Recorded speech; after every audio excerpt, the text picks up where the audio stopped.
9 अक्टूबर 2024। अब ये date India को हमेशा याद रहेगी क्योंकि हमने एक अनोखे हीरे को खो दिया है। रतन टाटा सर अब हमारी इस दुनिया में नहीं रहे। ये मैं अभी तक ये चीज़ एक्सेप्ट नहीं कर पा रहा हूँ दैट वो अभी इस दुनिया में नहीं रहे, क्योंकि पर्सनली वो मेरे लिए एक रोल मॉडल थे, मेरे लिए इंस्पिरेशन थे। इनफैक्ट इंडिया कोई रेयरली जिनको नहीं पता होगा रतन टाटा सर के बारे में। टाटा के प्रोडक्ट जो हमने बचपन से लेके अभी तक हम यूज़ करते हुए आ रहे हैं,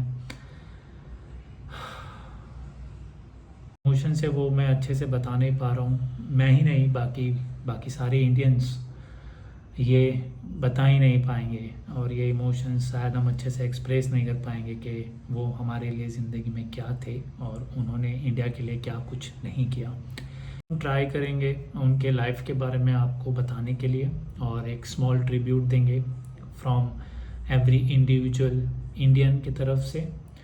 और लास्ट में अब टाटा की कंपनीज जो ग्रुप है वो अब कौन संभालेगा ये हम लास्ट में बताएंगे। आप स्टार्ट करते हैं मेरे फेवरेट कोट से जो उन्होंने कहा था, I don't believe in taking the right decision, I take the decision and make it right.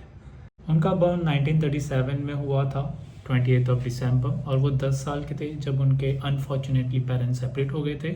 तो उनको बचपन से उनके ग्रैंड मदर ने पाला था। स्कूलिंग उनकी इंडिया में ही हुई थी और वो डिग्री करने यूके गए थे और उसके बाद उन्होंने स्पेशलाइज सब्जेक्ट किया था हार्वर्ड यूनिवर्सिटी से। 1991 में वो चेयरमैन बन गए थे टाटा ग्रुप के, और चेयरमैन बनने के बाद उन्होंने काफ़ी सारी कंपनीज एक्वायर की, जैसे कि T steels and Jaguar Land Rover. ये सब कंपनीज थी जो बड़ी जाइंट कंपनीज थी, उनको उन्होंने एक्वायर किया था। इनफैक्ट आप सबको पता होगा जैसे टाटा एक टाइम पे बैंकरप्ट होने वाली थी और उन्होंने प्रपोज़ल दिया था टाटा कार्स को सेल करने के लिए to the Jaguar Land Rover, but उन्होंने डिनाई कर दिया था। बट आफ्टर सम टाइम जब जगुआर बैंकरप्ट होने गई थी तब टाटा ग्रुप ने उनको परचेज़ किया था। और बात करें उनकी अचीवमेंट्स की, तो ये सबसे बड़ी अचीवमेंट यही थी दैट पहले जो चीज़ वो बेचने गए थे, जो इस कंपनी को बेचने गए थे, वो कंपनी को ही उन्होंने बाद में एक्वायर किया। तो आप समझ सकते हो कि उनकी लीडरशिप स्किल्स क्या थी, उनकी एंटरप्रेन्योरशिप कितना हाई लेवल पे था, जो उन्होंने डिसाइड किया दैट टाटा कार्स को वो फिर से बनाएंगे और ही डिड इट।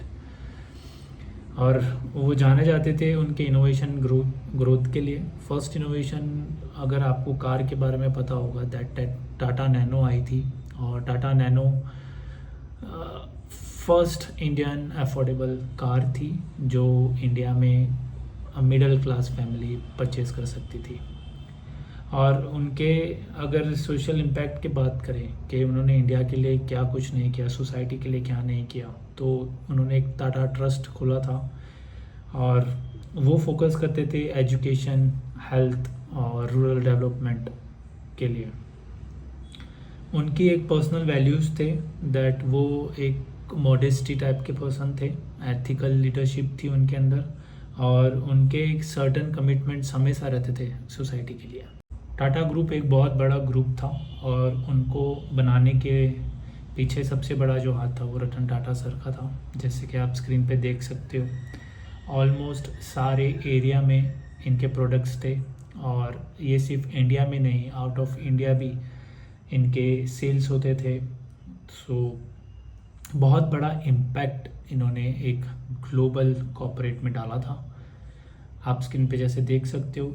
इनफैक्ट उनके लाइफ के बारे में जितना कहूँ उतना कम है, सो मैं ये शॉर्ट रखना चाहता हूँ बिल्कुल, और एंड अप करूँगा एक लास्ट लाइन पे जो उन्होंने अगेन उनके तरफ से एक कोट था, ups and downs in a life is very important because even a straight line in ECG is not a life.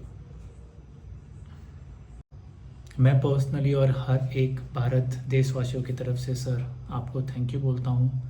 Thank you शब्द ये बहुत छोटा है, बहुत कम है आपके लिए, बट आपने जो दिया है, जो किया है इस देश के लिए, उसके लिए thank you so much sir. और आप हमेशा हमारे दिल में रहोगे, यादों में रहोगे, और थैंक यू से ज़्यादा हम क्या बोल सकते हैं sir. And we love you sir. We love you, will miss you for sure.